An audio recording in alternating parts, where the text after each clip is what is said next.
जय श्री राम। हमने हमारे पिछले वीडियो में माता सीता के अपहरण की कथा की बात की। तो आइए जानते हैं माता सीता के अपहरण के बाद की कथा। माँ सीता के अपहरण के बाद प्रभु श्री राम माता सीता को ढूंढते हुए शबरी की कुटिया तक पहुँचे। अब शबरी कौन थी? तो आइए जानते हैं शबरी की कथा। शबरी एक भील जाति से थी जिनका बचपन का नाम श्रवणा था। उनकी जाति में किसी भी शुभ कार्य और आयोजनों पर पशुओं की बलि दी जाती थी, जैसे कि बकरा, भैंस आदि। क्योंकि शबरी को यह सब पसंद नहीं था और उन्हें पशु पक्षियों से काफी प्रेम भी था, इसलिए वे इन सब के विरुद्ध थी।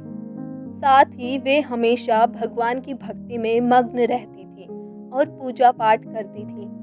उनके अंदर धर्म को और भी अच्छे से जानने की जिज्ञासा थी ताकि उनका आत्मज्ञान हो सके। एक दिन शबरी के घर वालों ने उनका विवाह तय कर दिया और उस दिन पशुओं की बलि दी जानी थी।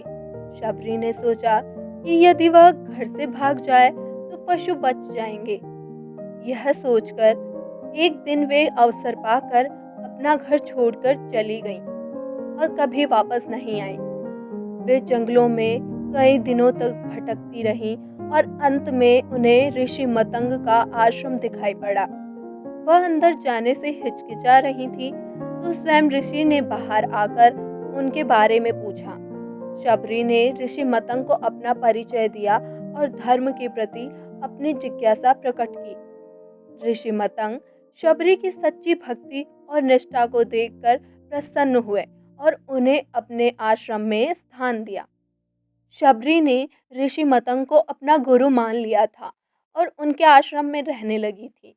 वे दिन भर आश्रम के सारे काम करती और गुरु से शिक्षा लेती। उनके भक्ति भाव को देखकर सभी प्रसन्न थे। कुछ ही दिनों में वे गुरु की प्रिय शिष्या भी बन गई। इसी तरह समय बीतता गया और उनके गुरु का अंत समय आ गया। अपने अंत के समय में ऋषि मतंग ने शबरी को बुलाया और उनसे भेंट की। शबरी की जिज्ञासा अभी तक शांत नहीं हुई थी। वे अपने गुरु की भांति धर्म का गूढ़ ज्ञान जानना चाहती थी, इसलिए उन्होंने अपने गुरु से प्रार्थना की। ऋषि मतंग भी शबरी के भक्ति भाव से प्रसन्न थे। उन्होंने उसे आशीर्वाद दिया कि एक दिन भगवान विष्णु के अवतार प्रभु श्री राम तुम्हारी कुटिया में आएंगे और तुम्हें संपूर्ण ज्ञान देंगे। यह कहकर ऋषि ने हमेशा के लिए समाधि ले ली। अपने गुरु के कहे वचनों के अनुसार शबरी अब दिन भर भगवान श्री राम के आने की प्रतीक्षा करती। वह सुबह से शाम भगवान श्री राम के नाम का जाप करती, अपने कुटिया के मार्ग में आने वाले पत्थरों और कंकड़ों को हटाती, उद्यान से पुष्प तोड़कर उसे कुटिया के आने वाले मार्ग पर सजाती और प्रभु के लिए कंदमूल और बेर भी तोड़कर लाती।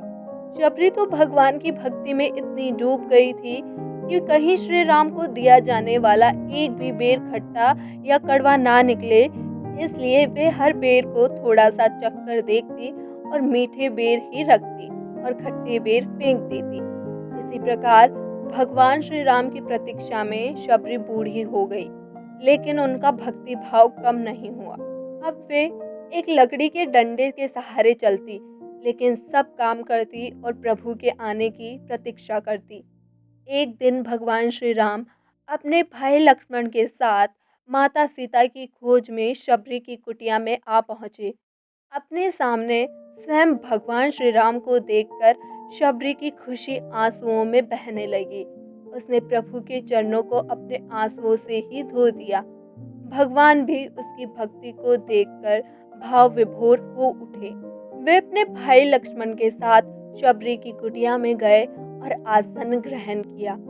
जब शबरी ने उन्हें खाने के लिए बेर दिए तो लक्ष्मण ने तो विस्मय किया, लेकिन प्रभु ने वे बेर अत्यंत प्रसन्न होकर खाए। अपने भक्त की ऐसी भक्ति देखकर प्रभु का मन भी बहुत आनंदित हो रहा था। इसके बाद शबरी ने प्रभु श्री राम को माता सीता की खोज में सहायता के लिए किष्किंधा के राजा बलि के भाई सुग्रीव का पता बताया। शबरी की सहायता और उनके मार्गदर्शन से ही भगवान श्री राम और लक्ष्मण सुग्रीव को ढूंढने में सफल हो पाए। इसके बाद शबरी उन्हें अपने गुरु की समाधि स्थल पर ले गई और उन्हें सब बात बताई। उन्होंने भगवान श्री राम से उन्हें धर्म का संपूर्ण ज्ञान और मोक्ष प्राप्ति की प्रार्थना की।